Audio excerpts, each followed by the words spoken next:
Yo, people, welcome back to the channel. Welcome back to another transfer update for all of you guys today. Big up to every single one of you that's locked in. Hit the like button, subscribe, all of that crap. You guys know what to do as soon as you enter into the building. Let's just tweak the camera a little bit. There we go. There we go. Perfect. Right. So I'm here to talk Garnacho and Andrey Santos because obviously we're doing the square root of nothing in the transfer window, just twiddling our thumbs and waiting because the latest Matt Law update we got was that Chelsea will assess. Sorry, what happened to my reading skills? Goodness me. Chelsea will assess their midfield options before the transfer window shuts and consider whether they need to recall a loanee such as Ugo Chukwu or Andrey Santos to or even try to make a new signing. So what that's telling me is recalling one of Leslie or Andrey Santos is the last choice for us. That is like break in case of emergency. And then just getting Santos or Ugo Chukwu in.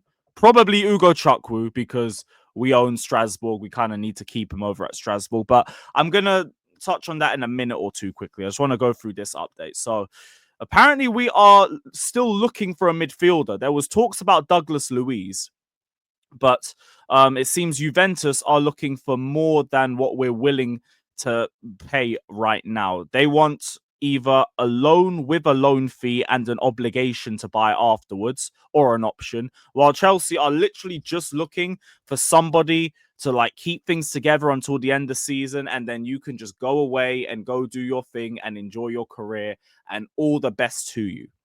And that doesn't suit Juventus. So we're no longer in the Douglas Luiz race, personally. But Fabrizio has said we are considering an opportunity in midfield. Not a superstar name, but we're considering adding another midfielder. Very, very vague, but I guess we're still looking for a midfielder before we decide to relent and bring in one of Santos or Ugo Chukwu. So with that in mind, we aren't going to have either of them for the Man City game. So let's hope and pray Enzo Fernandez is fit, because if Enzo isn't fit, Dewsbury Hall and Caicedo pivot. Here we go. Great. And nobody on the bench, by the way.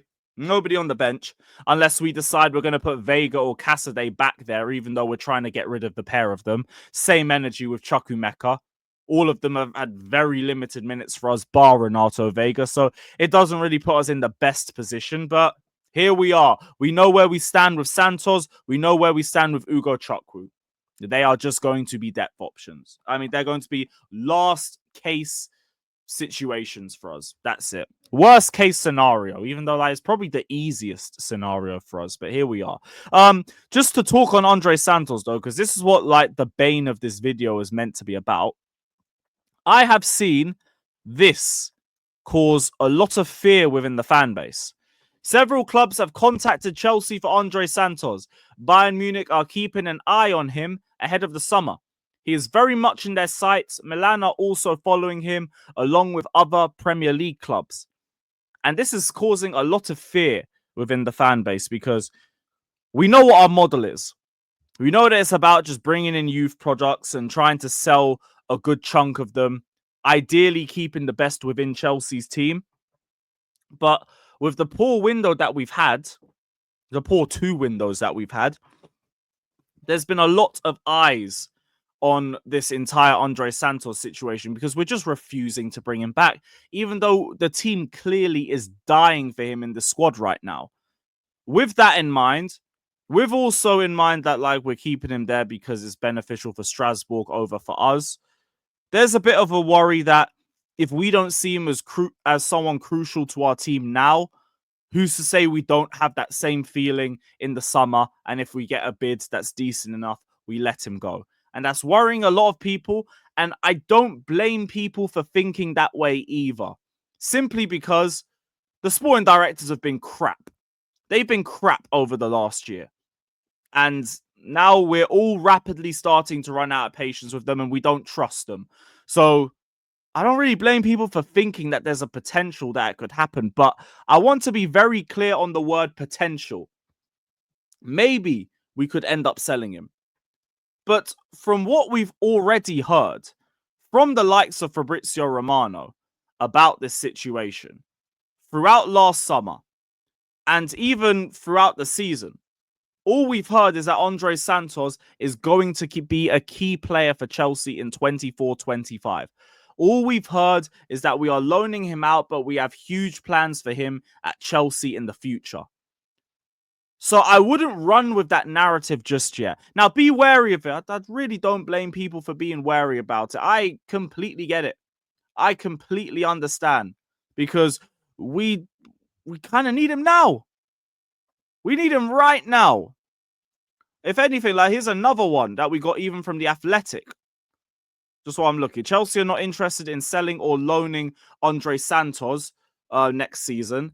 Santos has been earmarked to stay at Chelsea and is seen as a great fit for how Maresca wants to play as a number 6 or 8. And that was from The Athletic. So this is another article from last summer telling us about how important he is for the Chelsea team. There could just be the situation that we've already known about. That could easily just be the case where we're just keeping him at Strasbourg because ultimately he is very important to Strasbourg and he's the difference between a European charge and also a relegation battle. So I get another one I'm seeing. Like I'm literally just scrolling through. If I just bring this up on the big screen for you now. So, which one was the one I was looking for? Andrey Santos is not expected to be recalled. I've always been told Andrey Santos will spend the season at Strasbourg and come back as a first-team squad player. They fully commit and believe it's the best. I've had nothing to throw me off that path, but they never say never with this ownership. And Key, never say never. So don't think you can't be wary of it, but it would go against everything that we've heard to this point. Chelsea have earmarked Santos to be a part of the squad for the 25-26 campaign, although he has high-profile suitors in Europe.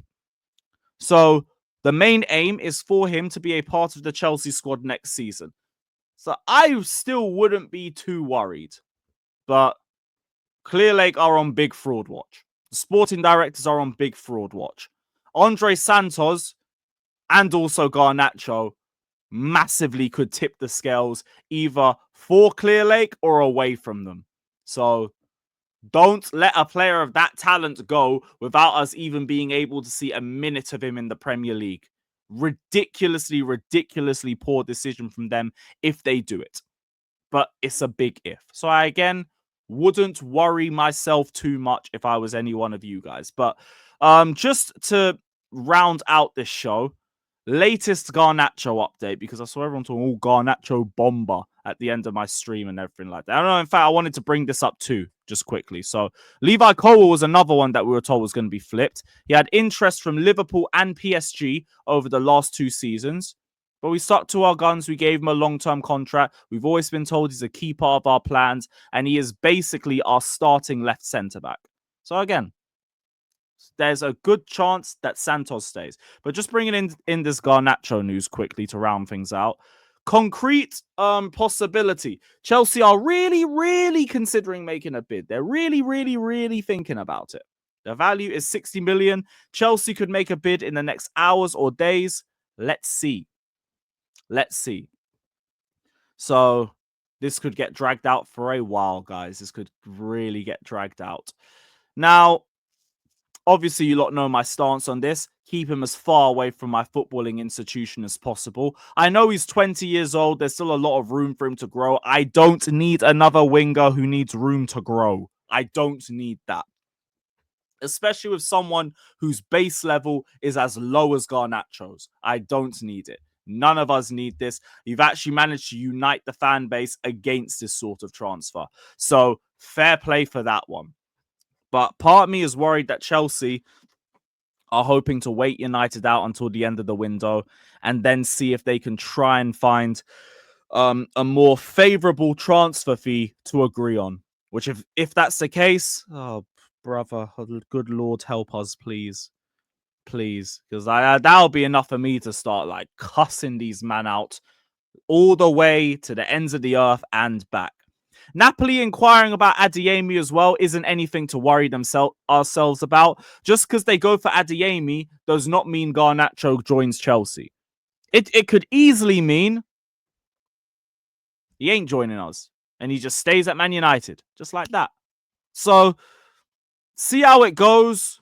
Hopefully, we don't hear any more updates. Like, Fabrizio's just been reposting everything about this Garnacho and Chelsea thing over the last week because we haven't had an update on it. Long may it continue as well.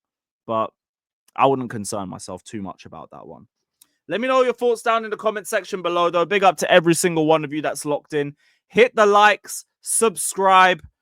Chelsea, hurry up and make some moves, for goodness sakes. And yeah, take care, everybody. Up the Chelsea. We'll see you all soon. Big up.